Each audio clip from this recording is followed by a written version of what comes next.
Le rapport du test ADN arriva par courrier un mardi matin pluvieux à Paris. Sophie, assise à la table de sa petite cuisine dans son appartement du Marais, ouvrit l'enveloppe avec des mains tremblantes. Les mots imprimés sur la page blanche la frappèrent comme un coup de poignard, incompatibilité génétique confirmée. Vous n'êtes pas la fille biologique de votre mère déclarée. Son monde s'effondra en un instant. Et au lieu de larmes, une rage sourde l'envahit. La poussant à composer immédiatement le numéro de sa mère, ignorant que cette révélation allait déchirer non seulement sa famille, mais aussi son identité profonde en tant que femme aimant les femmes. Sophie raccrocha le téléphone après un appel tendu, le cœur battant.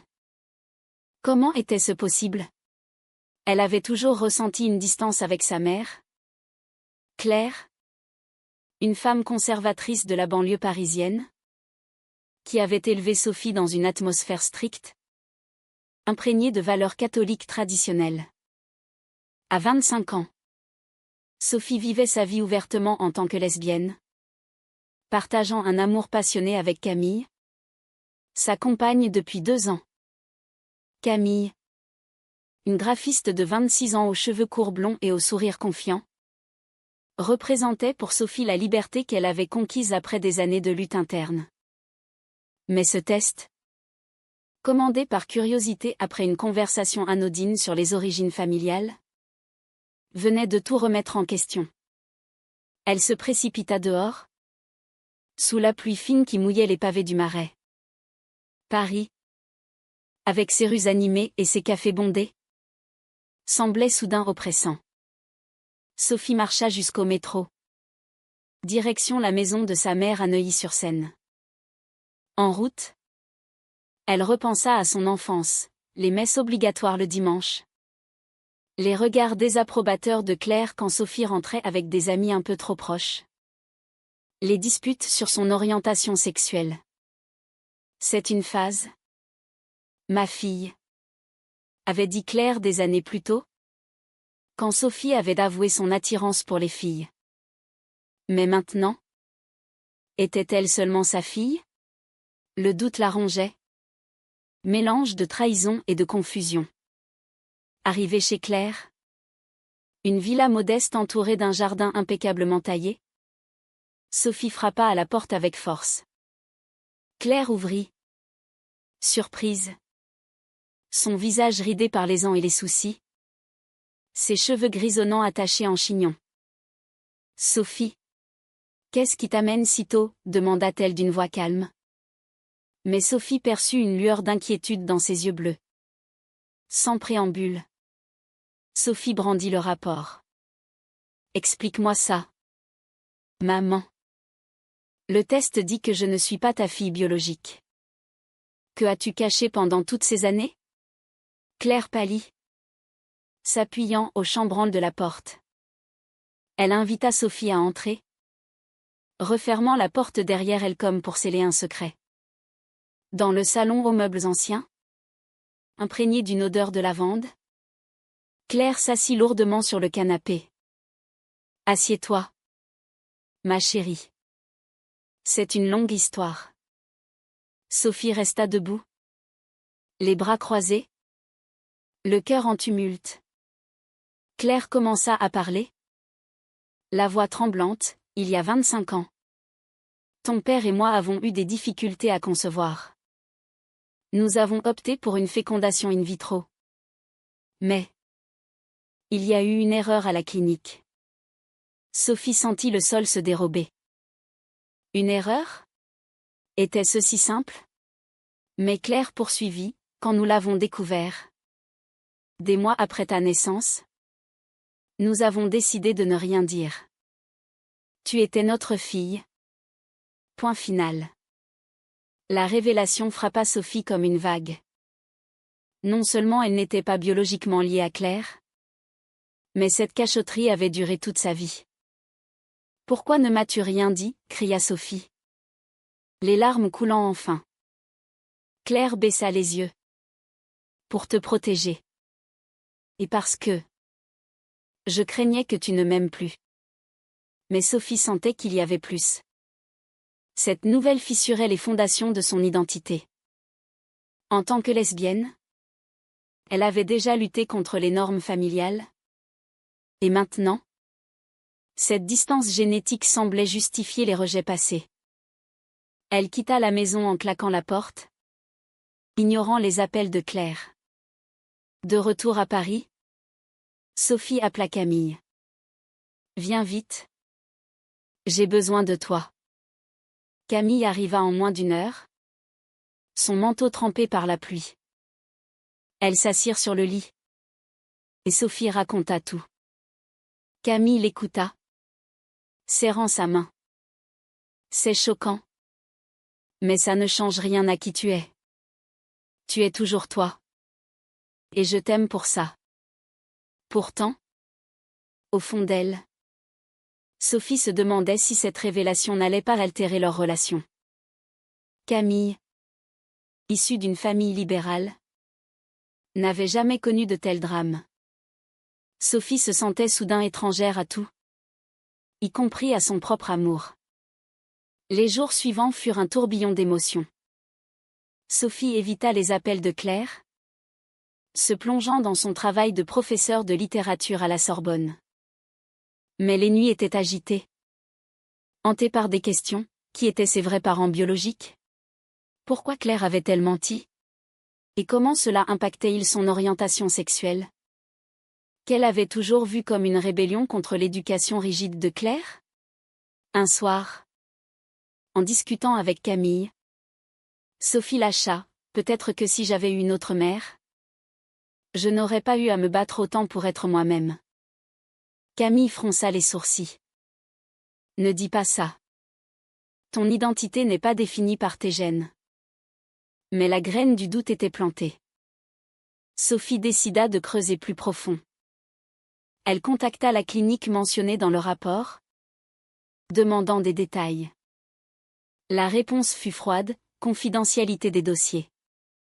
Frustrée, elle se tourna vers Internet, cherchant des groupes de soutien pour les personnes découvrant des secrets familiaux via ADN. Là, elle trouva des histoires similaires, des vies brisées par des mensonges. Cela alimenta sa colère envers Claire. Elle envoya un message à sa mère, « J'ai besoin d'espace. Ne me contacte pas. » Camille, voyant Sophie s'enfoncer, proposa une sortie. Elles allèrent au jardin des Tuileries, marchant main dans la main sous un ciel gris. Mais même là, Sophie se sentait détachée. « Et si ma vraie mère accepte qui je suis ?» murmura-t-elle. Camille s'arrêta, la regardant intensément. « Ta vraie mère est celle qui t'a élevée? Avec ses défauts. Mais si tu veux chercher, je suis avec toi. » Cette décision marqua le début d'une quête qui allait tester leur couple. Sophie passa les semaines suivantes à traquer ses origines biologiques. Elle engagea un généalogiste privé, un homme discret nommé Pierre, qui fouilla les bases de données ADN. Pendant ce temps, sa relation avec Claire se détériorait. Claire envoyait des messages suppliants, « Parlons-en. S'il te plaît. » Sophie les ignorait, se concentrant sur son enquête. Un jour, Pierre l'appela, « J'ai une piste. Votre ADN correspond à une femme nommée Élise Moreau, vivant à Lyon. Elle a soumis son échantillon il y a 1 an. » Le nom frappa Sophie comme un éclair. Élise Moreau?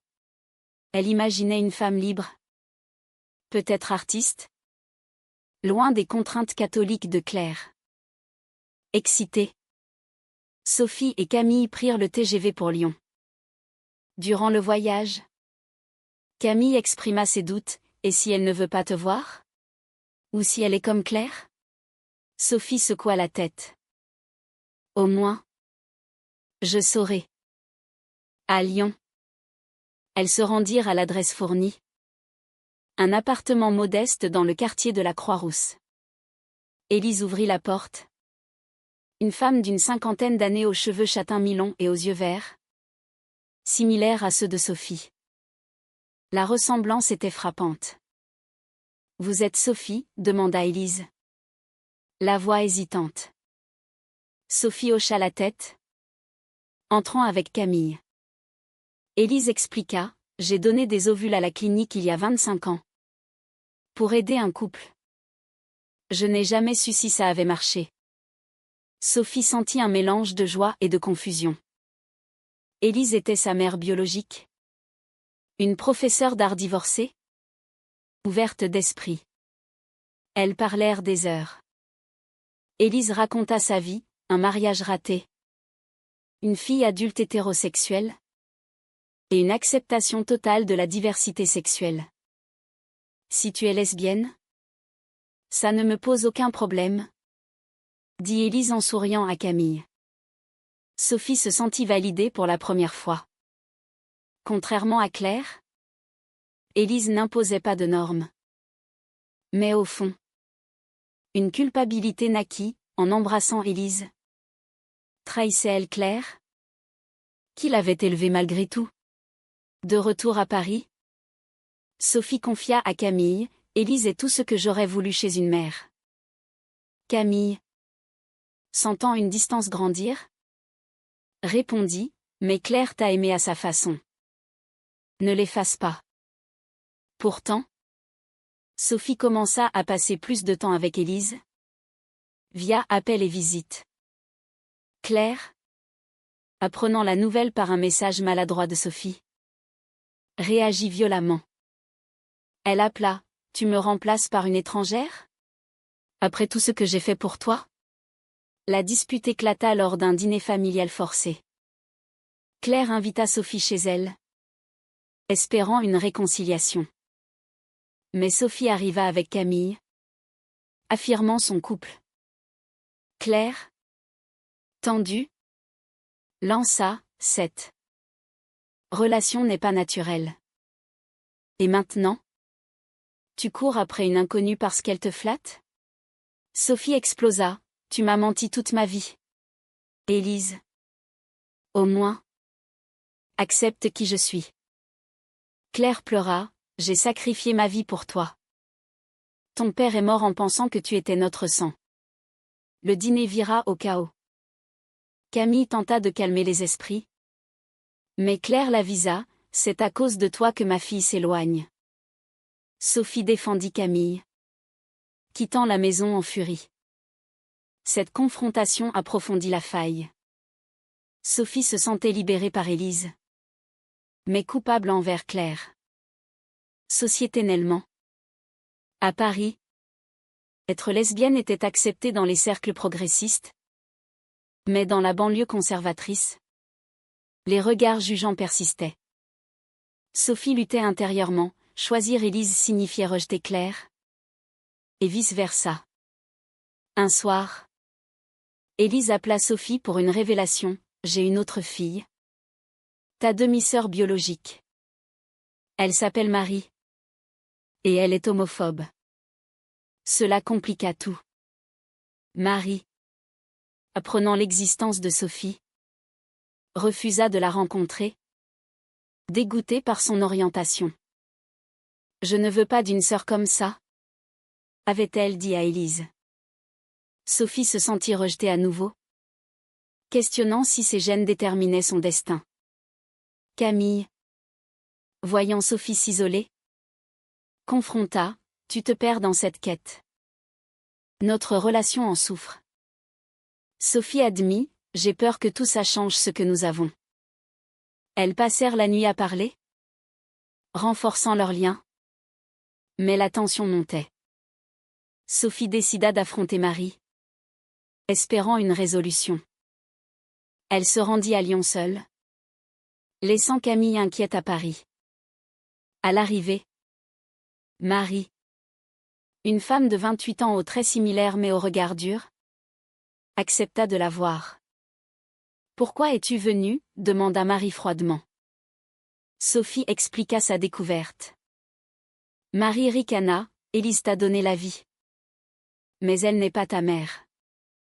Et ton mode de vie. C'est contre nature. » Les mots blessèrent Sophie. Écho des reproches de Claire.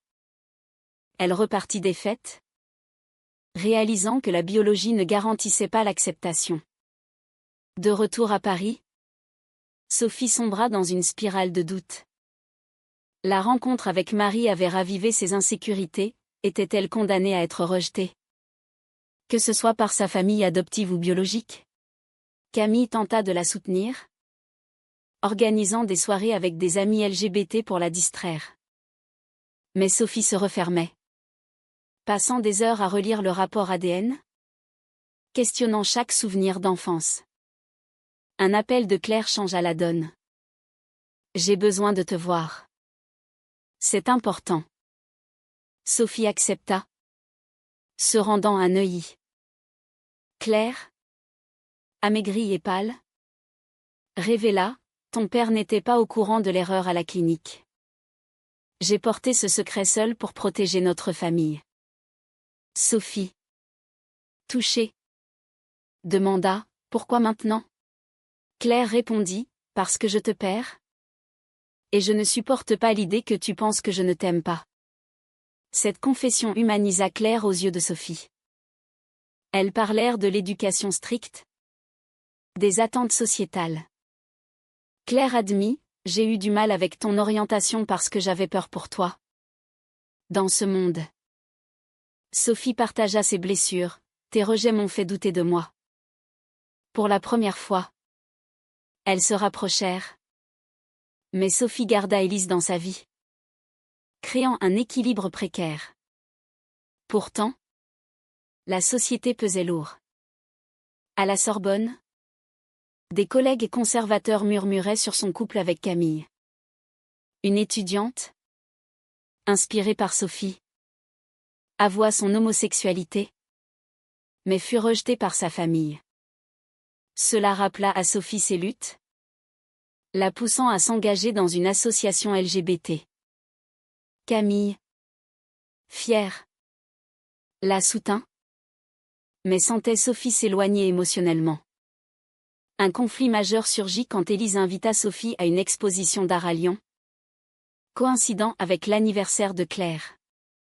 Sophie choisit Élise, blessant Claire profondément. Claire envoya un message, tu as fait ton choix. Sophie, rongée par la culpabilité, confronta Élise sur Marie. Élise défendit sa fille, Marie a ses opinions. Je ne peux pas la changer. Sophie se sentit trahie, Élise tolérait l'homophobie. De retour, Camille et Sophie eurent une dispute. Tu idéalises Élise. Mais elle ne te défend pas vraiment, dit Camille. Sophie rétorqua, au moins. Elle ne me juge pas comme Claire. La nuit se termina en larmes, avec Camille dormant sur le canapé. Sophie réalisa le prix de sa quête, son couple en péril. Décidée à clarifier, Sophie organisa une rencontre entre Claire et Élise. À Paris, dans un café neutre, les deux femmes se firent face.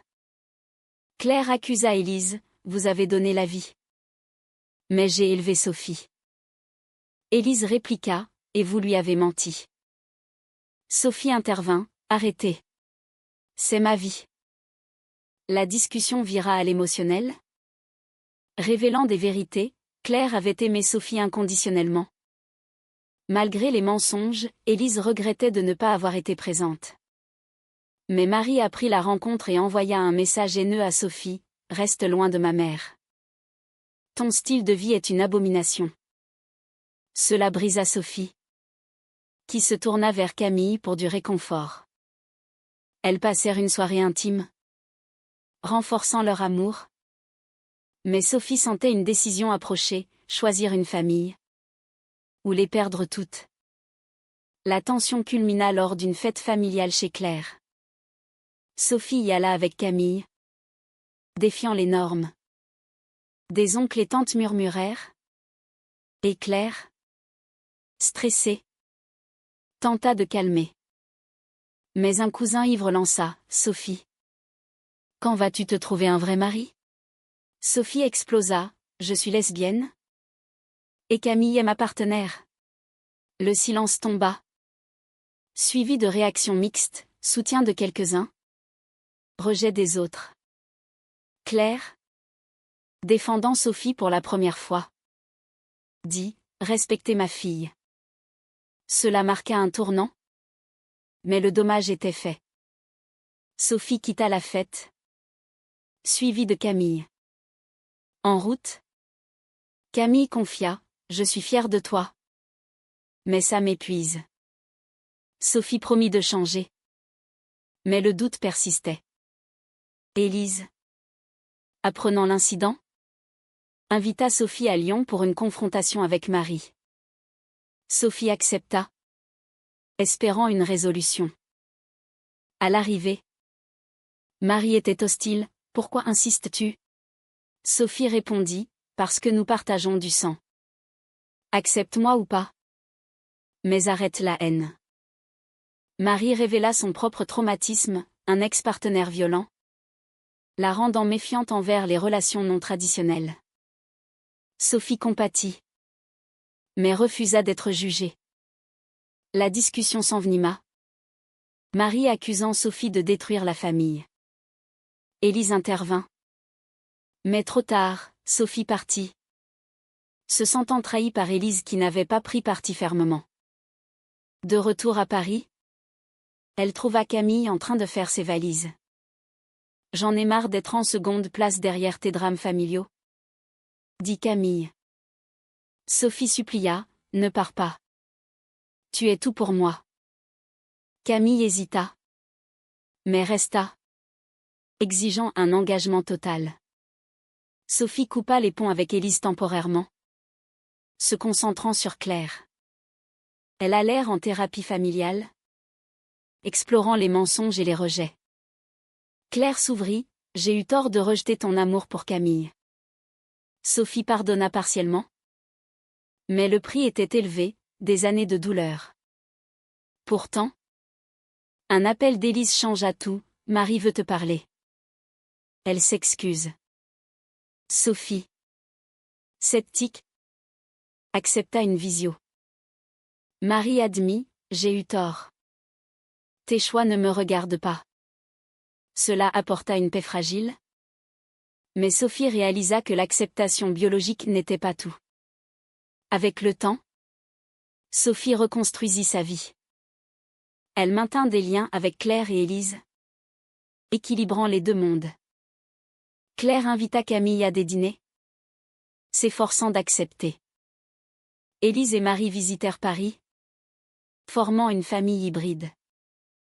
Mais les cicatrices restaient, les mensonges de Claire, la tolérance passive d'Élise, l'homophobie initiale de Marie. Sophie et Camille se fiancèrent lors d'une promenade au Louvre, symbolisant leur victoire sur les épreuves. La société française, avec ses lois progressistes sur le mariage gay, offrit un cadre, mais les pressions familiales persistaient. Sophie devint militante, aidant d'autres LGBT à naviguer les conflits familiaux. Pourtant, intérieurement, Sophie questionnait, avait-elle hérité d'une force plus grande en tant que lesbienne? Forgée par ses luttes? Ou les gènes importés peu face au choix? La vie continua, avec des hauts et des bas. Un jour, Claire tomba malade, et Sophie fut à ses côtés, réalisant que l'amour transcendait la biologie. Élise offrit son soutien, unifiant les familles. À la fin, Sophie se demanda, l'identité est-elle définie par le sang? Ou par les batailles menées pour être soi-même? Et vous? Pensez-vous que trahir une famille adoptive pour une biologique est justifiable? Ou est-ce une erreur morale impardonnable?